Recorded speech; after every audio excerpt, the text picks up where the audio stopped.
All right, this is your big boxing report here. I'm reporting from the African continent, the fight that just began today on a Sunday. Uh, Now, this is my stereotypes don't work here. This was Nigeria, and it was a metropolis. A metropolis, I thought. But I live by my stereotypes, so I'll still have them in a house, unhatched, unthatched huts. That's the way I am. I don't care. I'm at that age where I got nothing to lose. What are you gonna do? Kill me? I'm dead already. The Grim Reaper. See there, where is he?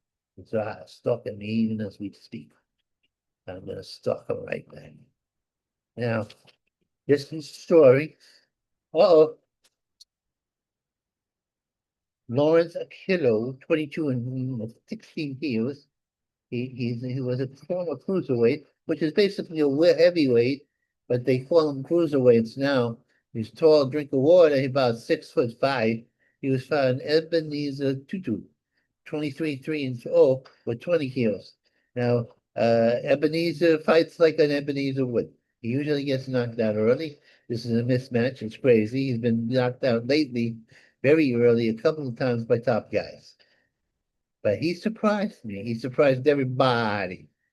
He actually did pretty damn well. He staggered Lawrence, which doesn't bode well when Lawrence fights a real fighter who can take his punch for a little while, or get to him before he gets to them. But I like the Africans. I do. Tony Yoko, 14-3 and 0 with 11 kilos against Patrick Coutro, 23-5 and 1, 19 kilos. Now Patrick can hit, but Patrick can't take a punch. That Tony Yoko knocked him out in about a round or so. The reception was not that good, and I was passing out at times. I do that sometimes. I just black out. But anyway, Tony knocked the guy out in one round, and and you expected, you really expected, because Patrick is not the best fighter in the world for durability. Anyway, Elvis Abergo, 15-4-0 with 13 kills, won a decision against another guy. And then they had a guy that didn't have on my market here, knocked down a lot of fights, and he started 6-16, so I turned pro. You can do that in Africa. Yeah, you can't do that here. You could be an amateur and be a kid, but you can't be a pro. Pros are too dangerous. Mexico can do it. Oh, in Mexico, man. Now I'm gonna go. Yeah, right all injured. Give me a shot. Look at that. Anyway. Did I do? I think I did this about the problem child. Yeah, well, maybe I'll do it again. I don't know. The problem child had a problem. Uh, I did this. I'm not going to do it again. Okay, one I didn't do. Let's go here. Oh, yeah. David, the Mexican monster against the beast from the east. David Benitez fought Anthony Yada. Now, Yada, Benitez was a heavyweight when he was a kid. And he still has the joint, the chain, the chin of a heavyweight.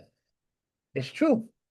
The man has the basic chin, and he has stamina, and he don't look like he looks like a tall, skinny guy who's a little pudgy. Basically, so he don't be deceptive. Uh, the beast from the east, Yarda, had muscles on his muscles. Didn't help him out in this fight. Oh, he was overwhelmed. Then they had the assassin Brian Norman Jr., 28 KO, 22 KOs, who I thought was in the shave. The new Benny Briscoe, or the new who's the legend? Oh, the legend. How can I forget the legend's name? Uh, uh, uh,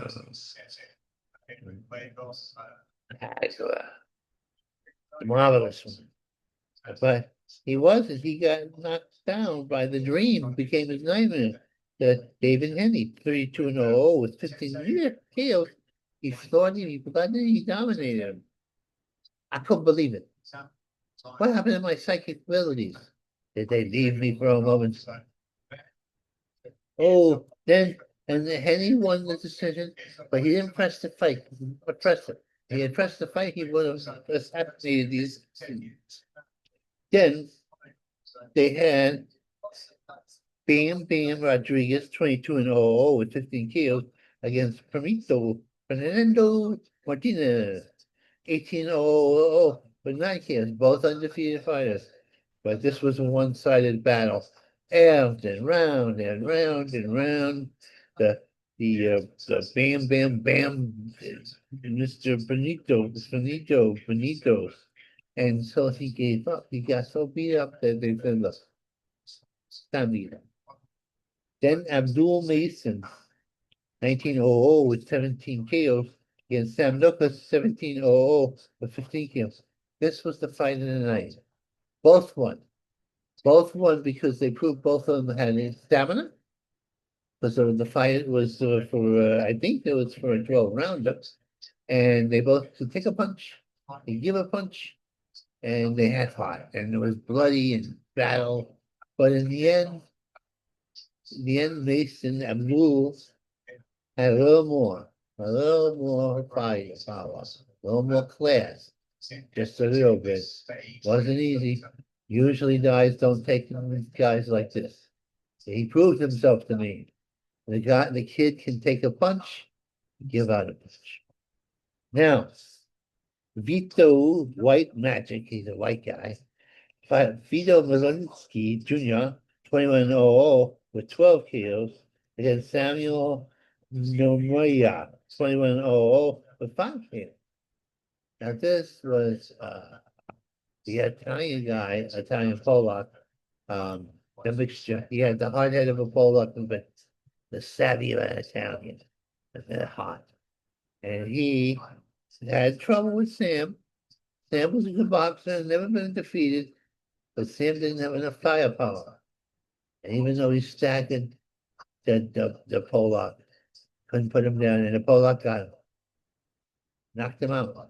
Oh yeah, I think he did.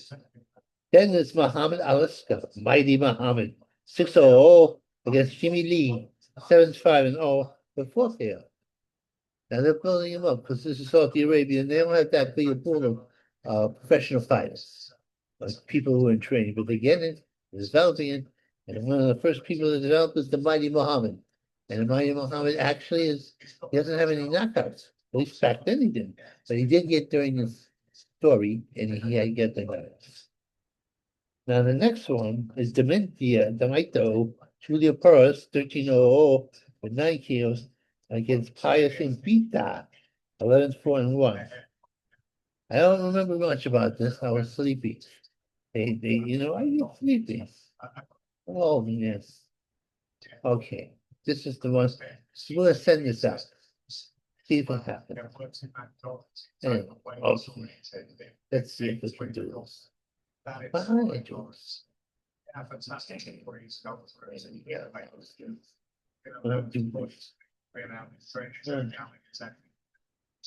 Oh yeah.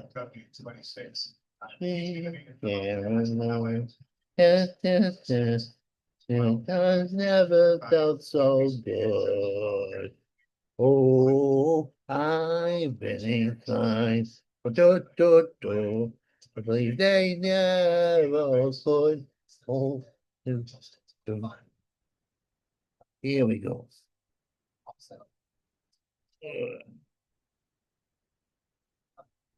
Goodbye, everybody. Goodbye.